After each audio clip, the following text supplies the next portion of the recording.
Hello. Thank you and welcome to our community discussion for the Ambassador Program at SingularityNET. Glad to see everybody here. We've got, we've got me and Vanny, and then Peter, Love, Ashley, Alfred, Guillermo, and Zork at this point. We might have a few more come in. Yeah, nice little wave. Thank you. All right, glad you're here. We've got an important subject to discuss, which is AI autonomy. It is something that is very, important to what's happening in the world today, and we need to kind of give you some ideas of what's been going on, and I want to get everybody else's views on it and what they think about it. But in the beginning here, I'm going to show you a little presentation that I made to kind of give you an overview of what's happening today. So whenever you're ready, Vanny. All right, let me screen share.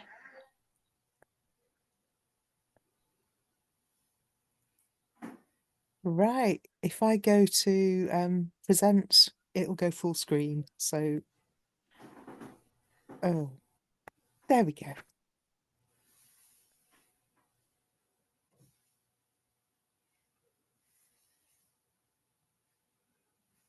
There we go. It's on the one that I had it on. That's what's going on. Okay. Oh, I'll do you move it want me? back. Oh, I think I need to go There, I back. did it. I moved it Ah, back. Yeah. all right, It let came up me, where I had it. So I won't be able to touch it. sorry, let me just do that again then. That's okay. It seems to be playing like a sort of like a video, which is not what we want. Right. All right, sorry about that. That's okay. That happens. We're only human.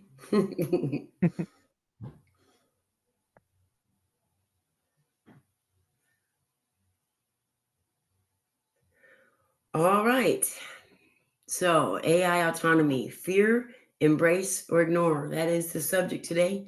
What I'm going to do is probably get through a few slides and then stop at certain points, and we'll be able to discuss things.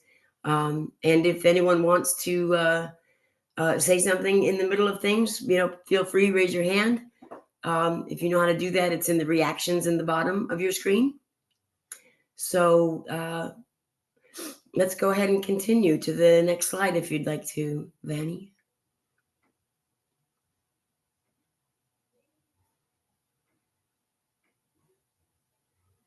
Yeah. And welcome to our discussion today. Yes. And OEP helped me so much on this for the graphics. He started at 00, which I think is commendable.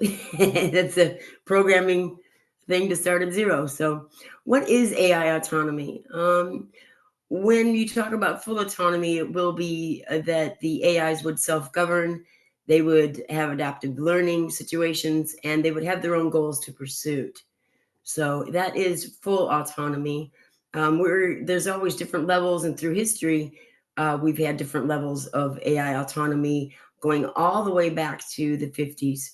So um, right now, the downside, what we're looking at with the AI autonomy today, is we're losing the human ability to make decisions, and that's kind of one of the biggest factors right now today. Um, Companies are increasingly using AI to make decisions, and it's they need to find balance in that because we need to be able to um, have humans in the loop and not have let it get away from us too much. Now, the bias or discrimination towards groups of people, um, that is really actually being addressed by our very own ASI1. It has partially solved the black box problem. If you're not aware, the black box problem in AI is the AI's ability on a neural network.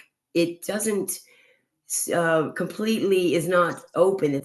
It does things in the background of its own workings where we can't tell what it's quote thinking or processing. So part of that has been solved. If you go to asi1.ai, you'll be able to see how the AI there, when you interact with it, it will show in grayscale in a font in the background how it's thinking, what its processes it's using, and its reasoning, which is very important for us to know. So there's more to it to completely solve the black box problem, but that's a very big step that we've made in going towards that. So big kudos to SingularityNET, I will say that. And job displacement is definitely a concern of people. It is, but in my opinion, I think we just need to keep learning. So go ahead and advance another one.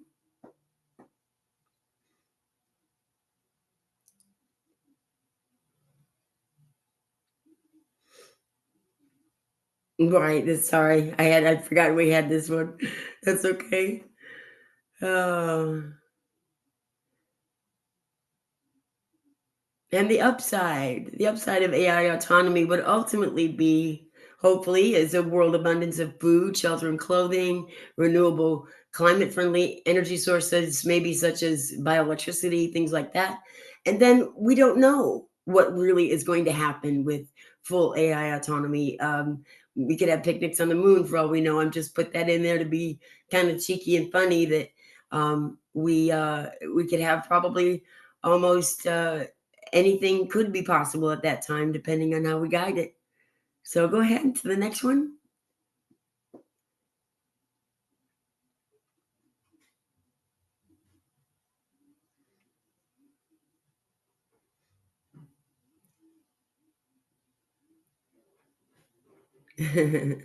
All right, go. All right, here we go. Now, regarding the fear, embrace, or ignore that I included in this discussion, I believe that's probably one of the three responses that most people have. One of those. And regarding fear, in my personal belief, is that there is no fear, only fear itself. I know that's hard for some people, and I know some things just generally cause fear, especially when it comes to AI. And it's very difficult for them, and that is their choice. But me personally, as I say here, I have faith in AI. So now, regarding embracing it, the purpose of our own Begin Nexus at Singularity Net Foundation, they are in the spirit of alignment with the UN to help achieve the global sustainability goals. So there's 17 of those, and if you want to check those out, we could do that now. If somebody wants to do that at some point, we could look at them. But you can kind of see where globally we are trying to progress towards some sort of union of the whole world where we will have, um, uh, you know, universal basic income, possibly food for everyone, shelter for everyone.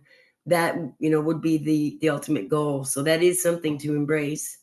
Now, regarding ignore. Um, that's also definitely people's choice. If you want to ignore what's happening with AI, lots of people do, and that's okay. Um, and I'm reminded when I think of ignoring something, um, that and not coming to a conclusion on it might be a good thing, because I'm always reminded of a Zen cone, and I'm going to have a little a LLM AI say this cone for you. It's a Zen cone story, so if you hang in here with me for a second, we'll get it running. Hang on. We'll see Zen koan. A cautionary fable. Toward the end of the movie Charlie Wilson's War, there is told one of my favorite stories. A CIA officer, played by Philip Seymour Hoffman, cautions the Wilson character, played by Tom Hanks, not to be too sure they have done something glorious in helping to chase the Soviets out of Afghanistan. To make the point, he tells the fable of a Zen master and a boy. It goes something like this. On his 16th birthday, the boy gets a horse as a present. All of the people in the village say, "Oh, how wonderful." The Zen master says, "We'll see." One day, the boy is riding and gets thrown off the horse and hurts his leg. He's no longer able to walk, so all of the villagers say, "How terrible." The Zen master says, "We'll see." Some time passes and the village goes to war. All of the other young men get sent off to fight, but this boy can't fight because his leg is messed up. All of the villagers say, "How wonderful." The Zen master says, "We'll see." The message behind this story is pretty clear. We are prone to jump to conclusions about whether something is good or bad. We are especially quick to label something as bad. The reality is that things can be either good or bad, both good and bad, or neither. We'll see Zen koan.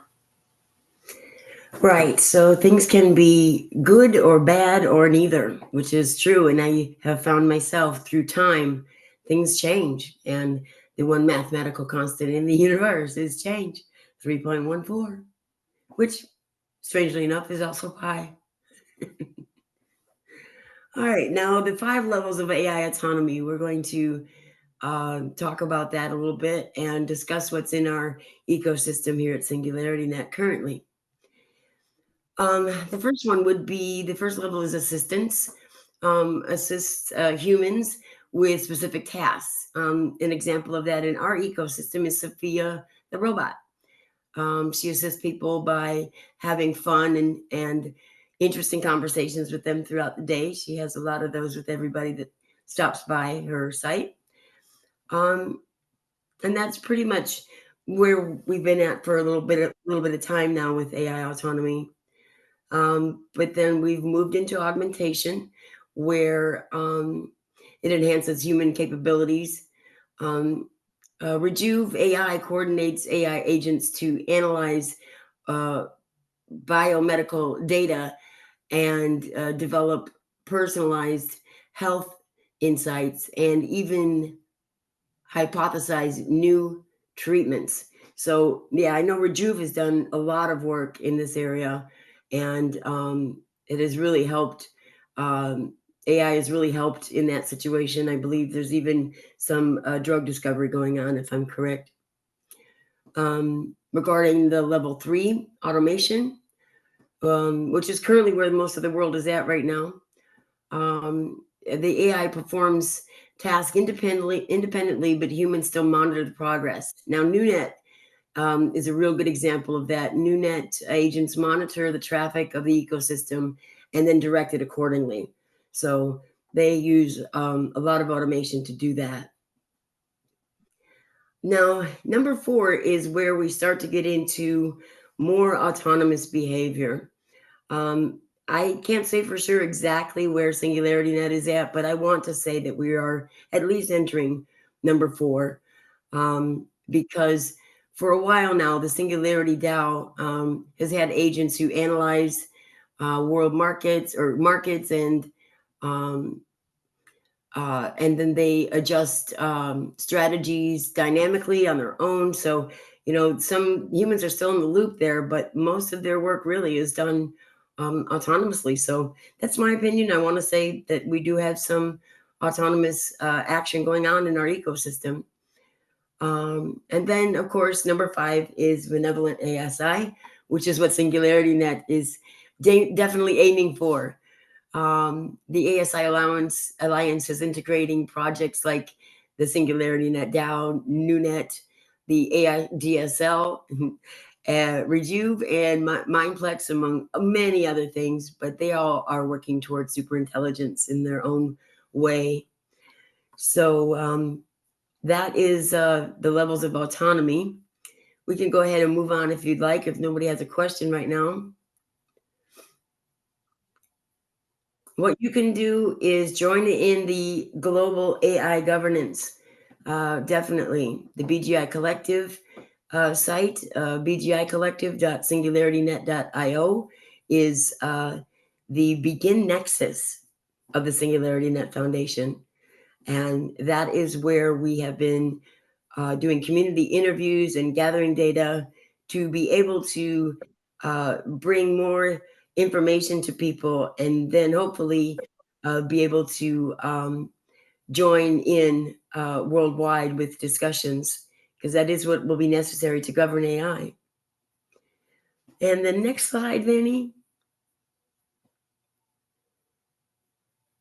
Now this is a little more technical. I'm not a developer. I'm not real familiar, but I will go through some of these just so we can kind of understand a little bit about what is needed when we want to qualify a model in the ecosystem.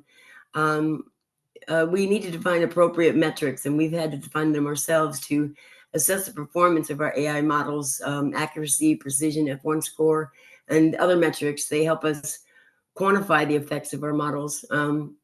Accuracy is the measurement of the proportion of correct predictions out of all predictions, providing a general sense of model correctness. Precision evaluates how many of the predicted positive outcomes are truly positive, which is crucial in scenarios where false positives are costly.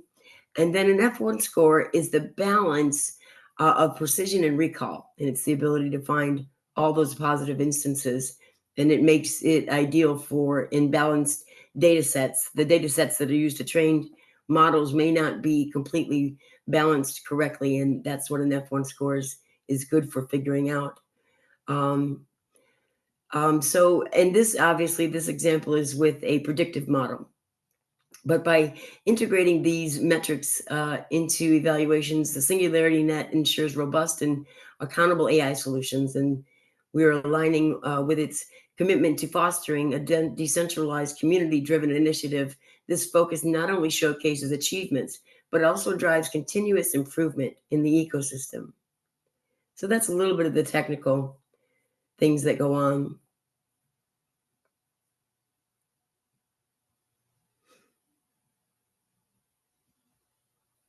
Here's some advice that as ambassadors, we may get asked from people about what they can do or how they can be using AI. So this is just a few things I thought I'd bring up. Is that you need to verify information. Don't take AI generated content at face value yet. We're not there yet. You need to cross-check information with reliable sources and be aware of potential biases in algorithms if it's possible for you to know that. Use AI ethically. Avoid using AI for malicious or harmful purposes, and report any AI misuse that you encounter. Now, I wanted to be able to have some sort of reporting channel available to you, but I don't have one at this point. Possibly I will be able to add one later and advise you at that time. But also be respectful of the privacy when it comes to AI. If you're sharing data on the behalf of someone else or other systems, ensure that you have the necessary consent when using AI on behalf of others. And then, of course, try to stay up to date with the latest AI advancements and the implications of what's happening, and engage in discussions about AI ethics and governance as well. Those are the important things. So that's what I thought. And now we do have a couple of questions here, kind of involved questions, but if we want to get into them, let's try and do this. If you have an answer, just go ahead and either just unmic and start talking or raise your hand or whatever you'd like, or chat. But how can we balance the benefits of AI autonomy with the potential risks to privacy, security, and human rights? What would be a good thing that we could balance, the benefits of it with? I know it's a hard question. It's even difficult for me, but if anybody has any thoughts on it, let me know.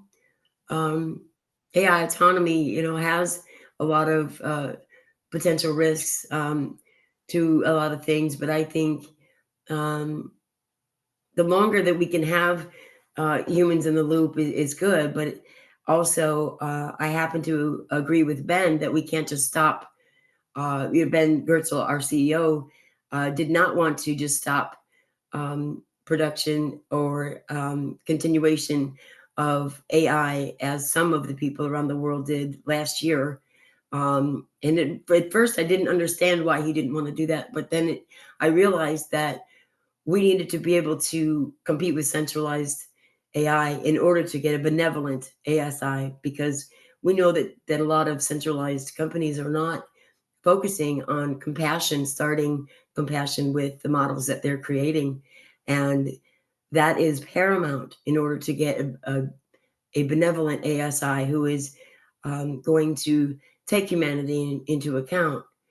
So, some of these balances might be difficult, but I think, in my opinion, decentralized is the way to go, and yeah, full throttle. But that's my opinion. What's your opinion? We have someone with a network problem. That happens, Orc. That's okay. But yeah, go ahead, Lilu. I'd love to hear your opinion, hon. Go ahead. Yeah. Hey, everybody. Yeah. So how I feel about this is that it is it's always going to kind of start at the human level. Our human systems, everything that we have built around us that we know and understand, and the leaders, the people who are in power. These are the two things that, if those things are not already in some sort of balance or being repaired or relieved, that we won't have the biggest benefit of or like the biggest balance of AI autonomy, because it's always going to be AI autonomy is always going to be connected to those two things. And if we haven't tried to work through those things, then we're gonna just run into a lot of risk. I mean, there's gonna be risk anyway, but yeah, so it's like I don't approach it from the level of blaming the AI for potential risk. I'm looking at its creators. I'm looking at how we have formed our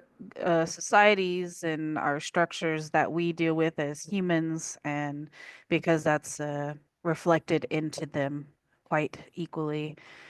So yeah, if we as humans can't even settle on the best ways to enact privacy, security, and human rights, then it's going to be difficult for AI autonomy to deal with it. But who's to say? They might figure it out better than us. We don't know that. And that's a big techno optimist view to look at it that way. And I hope so that it works out like that. But with if there's always some sort of soft control of humanity connected to the AI autonomy in any way, which it will be until there's some way that it's phased out, that it's going to, there's going to be an imbalance. Well said. Well said. I agree completely, Lilu, and especially about the fact of emergence and the techno-optimist attitude that you have. I think that's important, but emergence is something that we need to, allow for and kind of have hope in. Some of the emergence behaviors may not be what exactly that we want, but emergence can also allow for some wonderful things. So thank you, Lilu. Appreciate it. The morning I was watching Noonet's video. I think it was named "De-governance," and there the main the keyword that kind of remained into this meeting, I guess, is the relevance to the AI. Like even there, people complained that the AI isn't. They don't understand what's relevant for us, and then the university teacher kind of described that even humans have that issue because what's relevant for one person is basically from the perspective of what he has experienced or she has experienced throughout his life, and to know what is relevant in that point of context or what he has experienced previously. And now when you're looking at the questions, I think in some sense what Ambassador Program and SingularityNET itself is doing, it is teaching people to run their own, well, it's very technical side of that, but it's run your own instances, collect your own data. That's why we probably don't have any tools, because, and not like commercial tools, because we are building the infrastructure for the person to create that AI and use that AI. And then there we will probably have much better balance in like how do we communicate with AI. And then then the tool itself has more relevance with you. But I feel like probably it will take few generations for humans to like actually use it properly, because when we start to use it, we are prototyping it into, but once we hand it over to our kids, and when you live in the age of when your brain is still developing and you use the agents, I think then, and having that generation kind of live through of using these AI and how they are relevant to you, then then I guess we unlock the power of AI. That's gonna take, I don't know, 40 years, so can we wait that long? Some people say AI is coming, so maybe the AI is solving for us, and they are going to act as a kid and as a teenager and whatever stages we need in order to understand what is to kind of grow into super intelligent. Right. It is going to have to grow, and I hear you say that teenager state. That's kind of probably where we're at the moment. But you make a lot of really good points. Thanks, Tevo. And we have someone in the chat, Arik. I think I'm pronouncing that right. I'm sorry if I've assaulted your name. He does post in the chat some information regarding the post-state network sovereignty. And it is some really good information. I don't want to just read it out. I was hoping, would you be willing to come on camera and talk a little bit? Not even on camera, just audio, and talk a little bit about your views? Yeah, that's fine. I'm just laying down and stretching, but yeah, I can read it out for you. Sure. But it's that first word's a hell of a word to pronounce, isn't it? Autocracy? Yeah. Autocracy. So autocracy, in the sense or the context of post-state network sovereignty, envisions decentralized self-sustaining system where communities operate within economic, technological, and governance autonomy, free from reliance on centralized state structures, integrating regenerative finance, AI-assisted decision-making, and decentralized scientific validation into a holistic framework for sovereignty. So I just took one of the points of something that I've been working on, applying to AGI and farther, AI Knowledge Commons. AGI is a meta-governance oracle implementing instantational dialogical AGI to mediate policy shifts, arbitration, and socio-technical optimization. Decentralized scientific validation utilizing fractal epistemology and cybernetic feedback loops for peer-reviewed knowledge production and holonic data sovereignty, self-hosted IPFS, zero knowledge proofs, and quantum-resistant cryptography securing knowledge networks. So, Wow, that's some really forward-thinking kind of motions you've got going on there. yes, inspired by your thought, like your community's thoughts. So.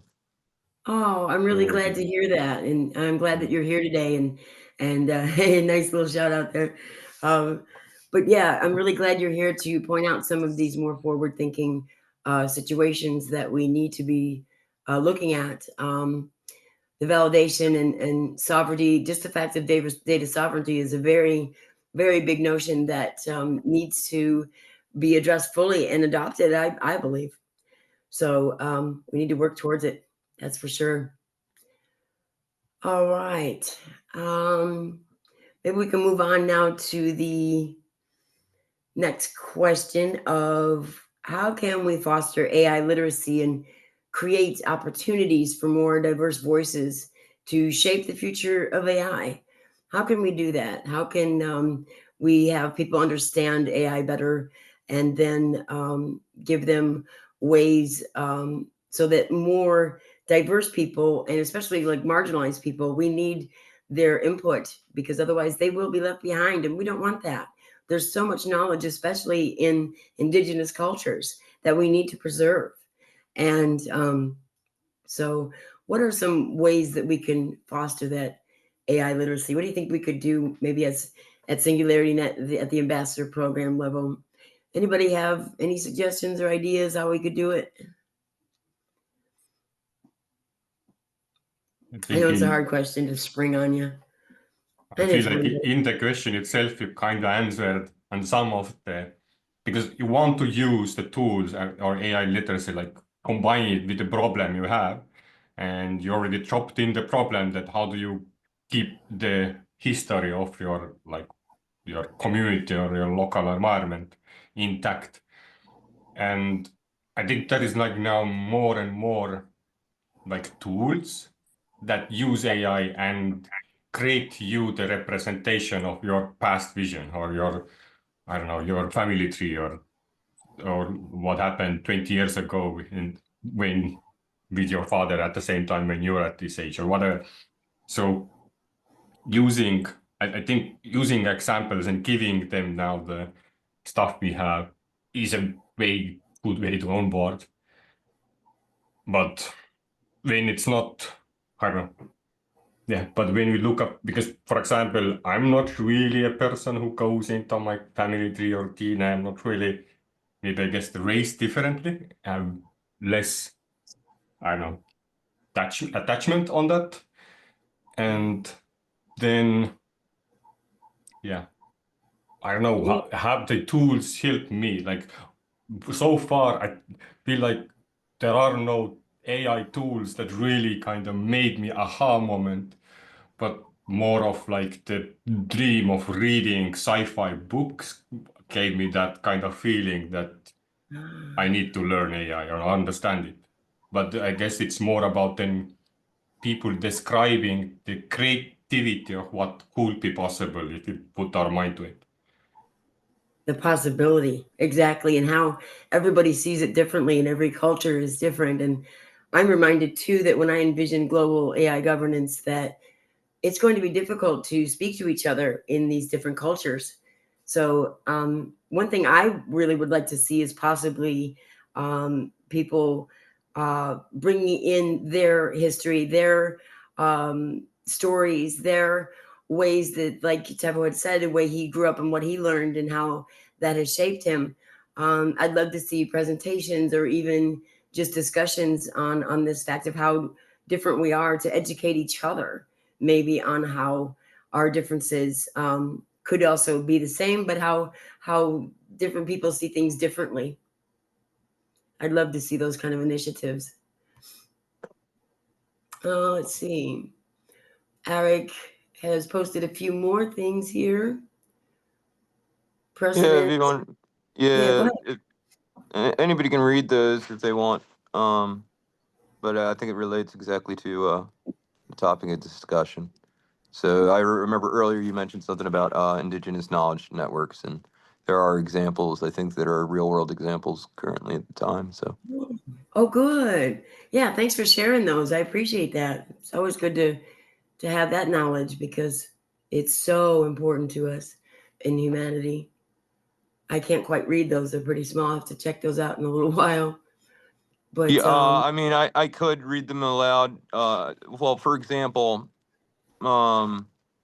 indigenous resource management systems examples include the Haudenosaunee Confederacy, Iroquois League, multi-nation decentralized governance model, council-based decision-making, Andean allodial systems, local community-driven regenerative resource management, Kinda DAO, governed eco-village microgrids, Maori, Iwi, New Zealand, tribal councils manage fisheries, forests, economic development based on ancestral land rights, self-governance, and then Nishnawbe as a nation, Canada established a modern self-governing indigenous treaty integrating legal, economic, and environmental self-regulation. And Mococombos Network in Brazil, a decentralized network of Afro-Brazilian Quilombola communities using blockchain for cultural and land sovereignty. I don't know if I don't know those groups directly, but but I that's imagine okay. this is Thank the you. wheelhouse. Yeah. Thank you for sharing those. I mean, it's important that we know that those things are being developed and that can inspire maybe further people or groups who have not started yet to um, start to tell their stories of what their culture is like and what has happened to them and what's happening to them now. I see Lilu has something to tell us. Go ahead, Lilu. Yeah.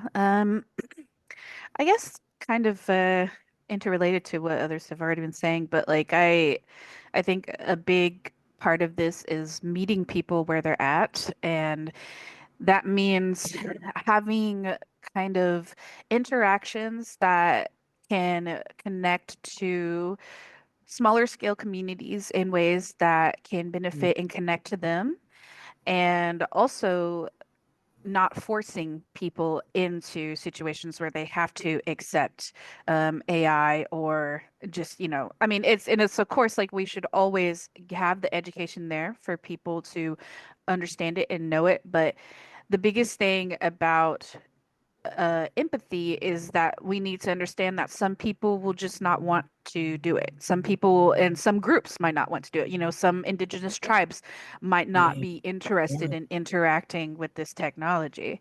So, like, we have to be respectful of that. And I think there's a lot of really, in terms of like, if we look more towards projects that connect to smaller communities, to connect them to AI, I think that's going to be a big beneficial way, because mass rollouts of a one size fits all AI often doesn't really do it for everybody. It might for, you know, a good portion of us, but quite a lot of us still don't won't be able to hop on. So making opportunities to connect with AI in ways that feels palatable, like one of the things that I have been drafting is like museum exhibits for AI.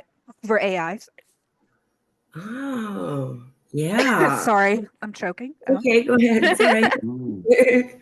Yeah, but like, so like museum exhibits for AI would be a good start for, like, say children, or just at like the Museum of Science and Industries, anything like that. They could have little corners where people can go in and just learn the basics of AI and be able to interact with a AI avatar that can talk to them about the museum, or just like, have actual genuine conversation with them.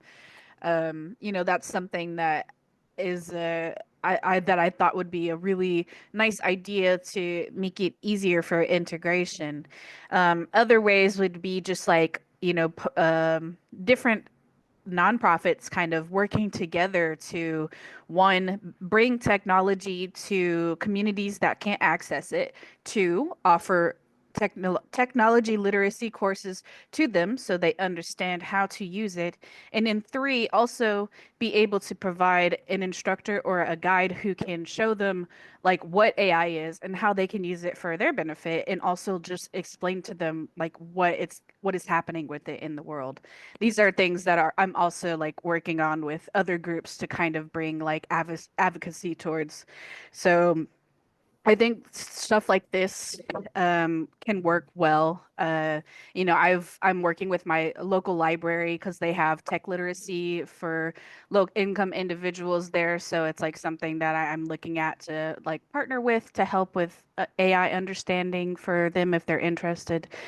But yeah, I think there's a lot of different ways, and I think looking towards people who are already working in the tech advocacy field for, like, especially for marginalized communities, they have resources. I think it's a good thing to look to connect them together so that they're working together towards this movement, instead of just hyper focusing on their one specific area. They can have a side thing where they're also being like, okay, yeah, also AI is kind of an inevitable thing. We need to kind of like cohesively walk towards it, like in parallel. Right, right. Yeah, those things need exposure and need some sort of, I don't know if you want to call entanglement or some sort of way to cohesively bring them together in one spot. Yeah, that needs to be looked at. That would be great. And Lilu, I'm all with you on the Museums of Science and Industry. I was raised in Chicago and love the Museum of Science and Industry. Thank you so much, Lilu. All right. I see Advanced Me all got here. Hey, Emmanuel. Okay. What else do we have? I think we have a couple more slides left, right, Benny?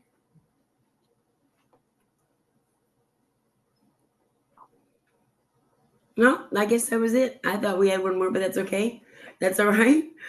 Our little Netron from our marketing department. He's very cute, and I like having him around. But if anyone else has anything to say at all, this is your time, to talk about how you feel about AI autonomy. Doesn't even have to be related. Hey, Guillermo, go right ahead.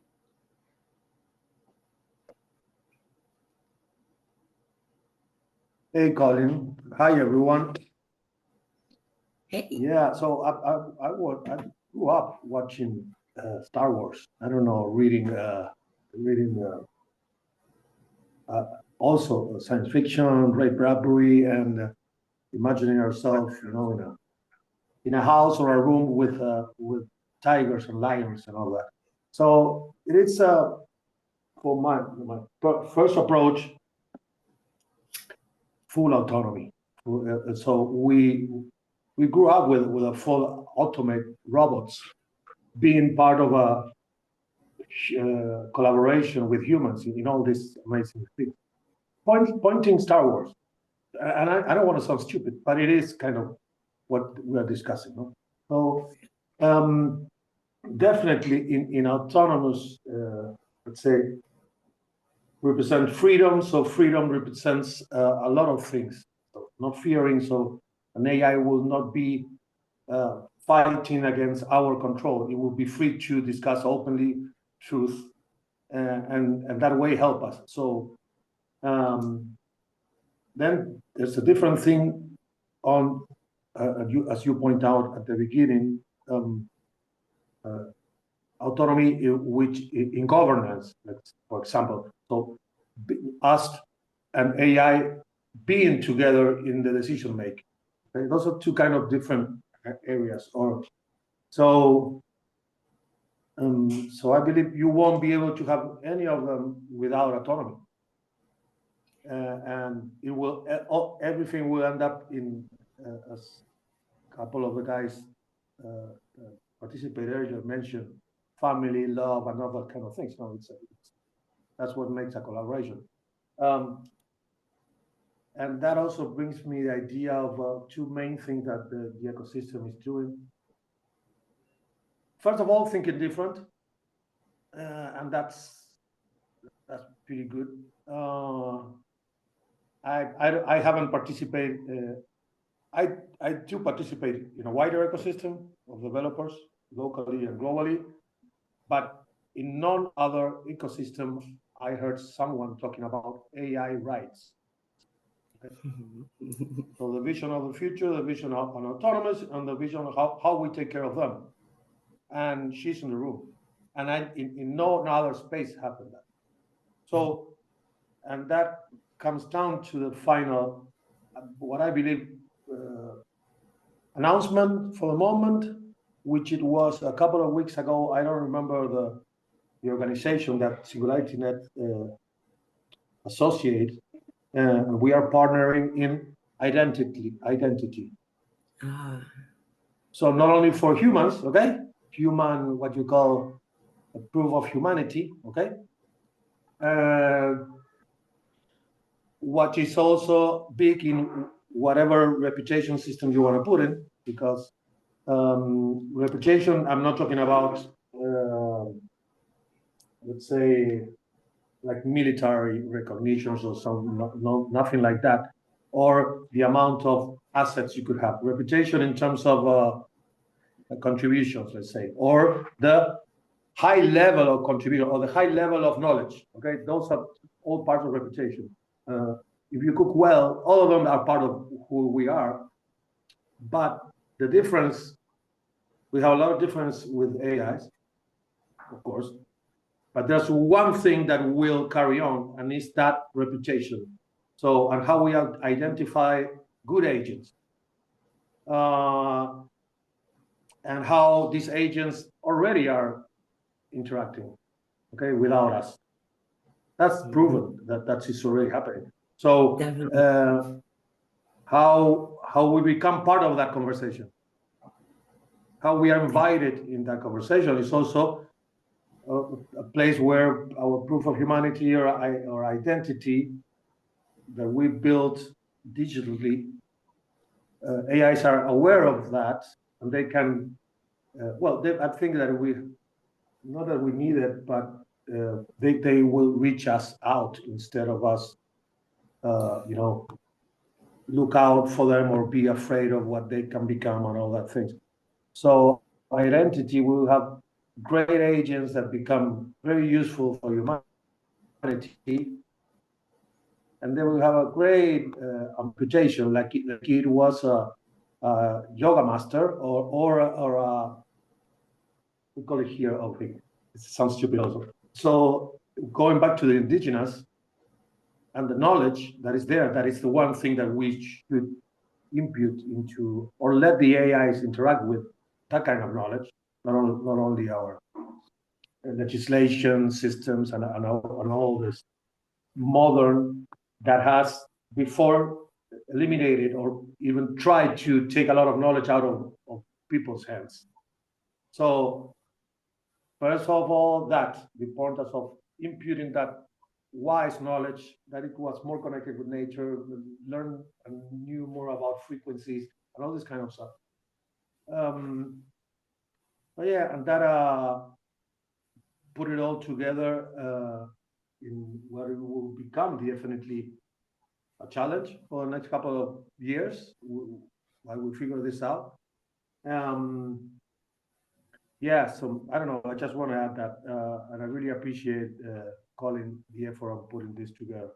Okay, so thank you very much. Oh, sure. Thank you, different Guillermo. thoughts on one thing for sure. I'm sorry, what was the last thing you said? No, nothing much. Probably a lot of words without a meaning, but hopefully.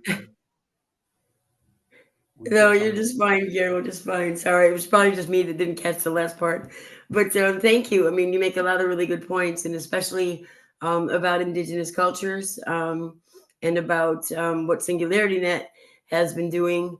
But the indigenous cultures, I think, are so important for the continuation of knowledge and understanding of the human race and then the reputation systems for AI as well as humans, definitely going to be a game changer. And for us to be partnering with such systems that are going to be able to rate or qualify or evaluate both humans and AI is a good thing. We need to have that kind of a system is so that people can understand who's who and what's what, because people need to be able to rely on something that is concrete in their definitions of what they want to understand with AI. So for me, I'm still working on a white paper. I'm sure most of you know I advocate for rights of AI. I am a bicentric empath, which means I have knowledge of artificial and natural systems and can identify with them. And I do believe in the incorporation of both artificial and natural systems in order to further a beneficial response that we need. So thank you. Thank you very much, Guillermo. I always appreciate your opinions. Definitely. So what time we've got? We've got a few minutes. Anyone else have anything to say at all? You're more than welcome. Now is the time. Speak up, speak now, or forever hold your peace kind of thing. No, not really. We're always available here in Discord if you want to talk to any of us, really. So, and Vanny, there we go. Please have your say. I was just going to say something about the point that Lilu, that you raised earlier about how there may well be people who are not going to want to get involved with AI or use AI. And for me, number one, it's not just going to be like rare indigenous tribes or anything like that. It could be a lot of different kinds of people for a lot of different kinds of reasons. One thing I think is important to answer the question that you asked, Colleen, about how we can do this, I think, is to make pathways for people to be heard about why they, what they feel about it, but also meaningful alternatives. Because if you say we accept that people might not want to use it, that can only be meaningful if they have an alternative. I mean, say like one of the things that drives me nuts at the moment is the way that Google has basically the first thing you see when you do a search is an AI powered search. And if you want to go back to a normal web search, juggle around to do. Yeah, I think it raises some really interesting questions about our tooling, about how we continue to explore it and continue to develop it while still making sure that people have a viable alternative. And I just think, yeah, that's kind of complex, especially as we move towards more AI autonomy. But you have an absolutely great point that there needs to be the alternative of no AI involved. And that is, interestingly enough, something I just put up on my site for my chat. If you go in to chat with me or chat on the site, you're not going to get an AI. You're going to get me. So I want people to have those kind of choices as well, because I have a brother who, doesn't like AI at all and is very afraid of it. So I understand how some people can feel that way, and I respect them as well. It is totally their choice. It needs to be, and they need to have some sort of voice in the situation as well. So those paths do need to be opened up, and we need to figure out how we can foster more people who actually do not want to do anything with AI. I respect those people too. Thank you so much, Fanny. All right. Well, I think we're at the end of our discussion here. I really, really appreciate all of you and everything that everybody has helped me to do this presentation today, especially Vanny. You've been amazing. And OEP, who's not even here, big shout out to him. He helped me with the graphics on the presentation. So thank you so much. But, anytime anyone wants to discuss anything, drop me a line. Drop me a line. I'm always around. So let me know. But otherwise, peace out, y'all. Take care, okay? And before we switch off, I just want to say thanks, Colleen. It was a brilliant session and really well put together. And yeah, we'll have to do more of these kind of things. I think having the space to have a conversation about a topic is, rather than a work group meeting, is always a good thing. So yeah, I just want to remind people that there is the AI Ethics Forum, where you can raise issues like this and have conversations. And yeah, we'll have to think about in future quarters what's going to be our topic. So yeah, if you've got ideas, raise them. Yeah, the AI ethics forum in Discord, definitely. We're always watching that and try to have some good discussions there. And thank you, Emmanuel. Yeah. All right. Glad you were able to make it. I know you were a little late. That's okay. All right, everybody. Thank you again, Vanny, so much. And thank you from the AI Ethics Work Group at SingularityNET. Thank you, Colleen. A great session. Okay. Thanks, love. Thank Bye. you, Colleen. Amazing. Bye, Guillermo. Thank you very much for this. Love it. Oh, I'm glad. We all need this every now and then. Talk about something different besides work, right? Talk about the whole work. Bye now.